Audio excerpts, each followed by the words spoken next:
Здравствуйте, дорогие друзья! Я рада вас приветствовать на моем канале. Сегодня в данном видео я делаю целую коллекцию новогоднего зимнего безе из одной безейной массы. Не буду использовать здесь никаких химических красителей. Даже вот эти красные шапочки я буду делать из натуральных, очень вкусных материалов. Безе – это один из самых любимых видов сладостей. Его можно также подарить. И один из самых бюджетных видов десертов и сладостей. Итак, приготовим безейную массу. Для этого я беру 5 яиц среднего размера, вес у каждого белка здесь у яйца будет примерно по 30 грамм, то есть 150 грамм белковой массы у меня получится. Яйца комнатной температуры я использую. Желтки нам в этом рецепте больше не понадобятся. И по правилам приготовления швейцарской меренги, общая масса сахара, которую мы будем добавлять, всегда должна быть вдвое больше, чем масса белков, то есть 300 грамм сахара туда добавляем, включая уже пакетик ванильного сахара. Необходимо сразу же все досконально перемешать и ставлю все это на водяную баню. Вода ни в коем случае не должна касаться дна миски. Нагреваем массу до такой степени, чтобы просто растворился сахар. И снимаем все это с огня, примерно до 50 градусов Цельсия. Сейчас переливаю в ту миску, где буду взбивать всю эту меренгу. Миску я ставлю в очень такую теплую воду. Это помогает тоже взбиванию. Взбиваю сейчас примерно 3 минуты. Вся посуда должна быть очень чистая, обезжиренная для взбивания любой меренги. Добавляю туда сейчас 1/4 чайной ложки лимонной кислоты, либо же 1 чайную ложку лимонного сока можете добавлять, и взбиваю еще примерно 5 минут. Характерные пустоты будут в меренге такие образовываться, так и должно быть. Пики такие уже хорошо очень держащие форму и подрагивающие, как и должно быть в меренге. Миксер, которым я работаю, мощностью 300 Вт. Лимонная кислота, которую мы добавляем, придает не только вкус, но и дополнительную стабильность меренги. Сейчас сразу же ничего ни в коем случае не жду, работаю с этой меренгой дальше, иначе она будет у вас просто оседать, эта меренга. Насадка кондитерская у меня здесь большая, 7 ФТ. Наполняю кондитерский мешок. Очень хорошо, как вы видите, я намеренно, так сказать, приклеиваю пекарскую бумагу, она у меня силиконизированная, к противню, чтобы не скользила бумага. Это очень важно, потому что безешки легкие, и это всегда очень мешает в работе, когда скользит коврик. Отсаживаю вот такие розеточки. Насадка 104, маленькая роза. Делаю из нее елочки и основы для шапок. Делается это, как вы видите, очень просто. Здесь очень важно, чтобы насадка роза не была у вас еще дополнительно заужена плоскогубцами. То есть ее не нужно здесь брать узкую, а именно с широким основанием. Иначе эти елочки не получится. И если вы обратили внимание, все безе я здесь отсаживаю намеренно маленькие, чтобы они хорошо просушились и чтобы их можно было упаковывать в такие подарочные наборы, как рождественское печенье. Насадка 8 мм, открытая звездочка, делаю вот такие небольшие веночки. Из насадки круг 5 мм, она по-разному маркируется в разных кондитерских наборах. Делаю снеговиков, как бы надуваю просто такой, как бы кружок.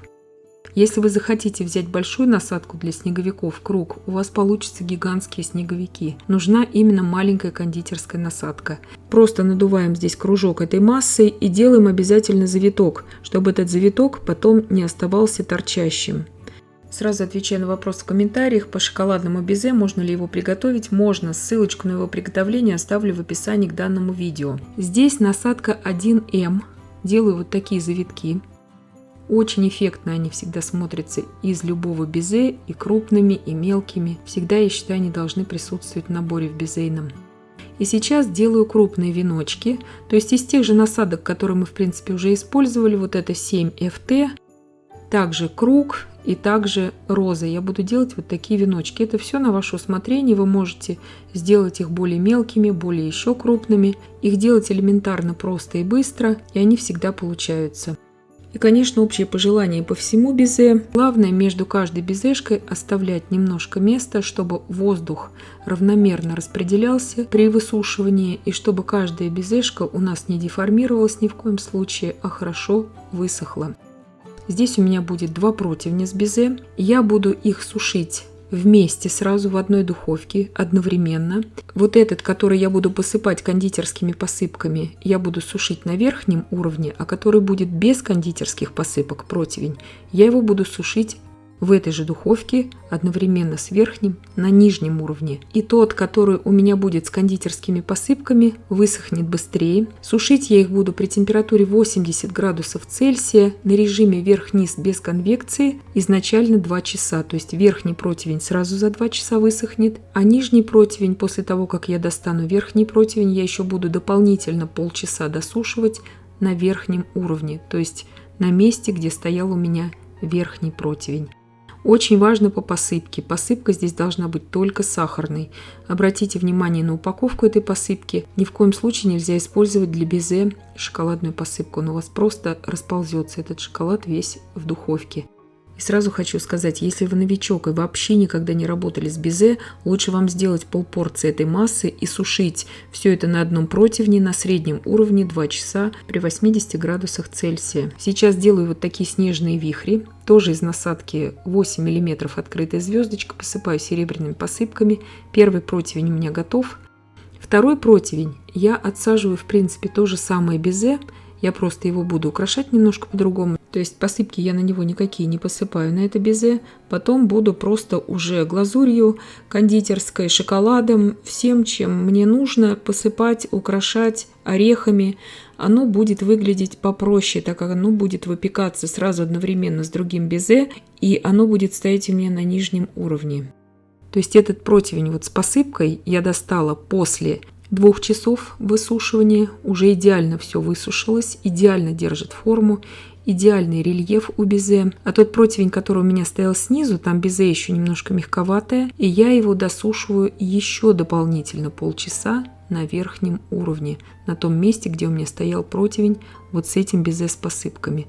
Надеюсь, что я понятно объясняю. Вот так высохло у меня безе на втором противне, который был без посыпок. Рельеф у него более округлый, чем на первом противне, именно из-за того, что мы его держали снизу. Но зато мы очень сэкономили время. Конечно же, я люблю вообще безе сушить на одном противне на среднем уровне, так как ему положено. Но здесь, чтобы быстрее было, мы в принципе дополнительно всего лишь затратили еще полчаса на высушивание второго противня. Вот это безе со второго противня я просто украшаю кондитерской глазурью и различными посыпками. Очень вкусное фисташковое безе получается. Дополнительно даю информацию, что безе не нужно сушить на режиме с конвекцией, ни в коем случае. Сушим всегда его без конвекции, тогда оно не потрескается у вас. Вихри я украшаю просто вот такими завитками из молочного шоколада. Убираю на стабилизацию и делаю сейчас новогодние шапки. Также кончики этого безе я сейчас, это все со второго противня безе сейчас я украшаю. Я их погружаю в кондитерскую глазурь и тут же погружаю эту кондитерскую глазурь, не застывшую, в сублимированную клубнику. Я ее растолкла при помощи просто скалки, и получается удивительно вкусное безе. На вкус чем-то напоминает пирожное Павлова с клубникой. Очень советую готовить. Сублимированная ягода не обсыпается вот с такого украшения. И абсолютно натуральный десерт, без всяких красителей, и вкусный очень. Делаю вот такие колечки с миндалем и шоколадом. Тоже совершенно другой вкус, будь то безе. Настоятельно советую соблюдать здесь все рекомендации, данные в видео по поводу приготовления безе. И все у вас получится. Четкие граммовки, взбивание, высушивание при какой температуре. Здесь у меня шоколадные хлопья для завтраков, корнфлейкс. И делаю из них шапочки для снеговиков. Растопила кондитерскую шоколадную глазурь, не ванильную, а теперь уже темную шоколадную глазурь. Можете брать просто темный шоколад, но с глазурью мне работать всегда проще.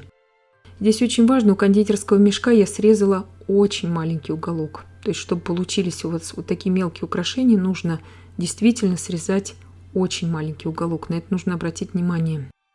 И такие очень забавные кепочки у снеговиков из хлопьев, из кукурузных шоколадных получаются.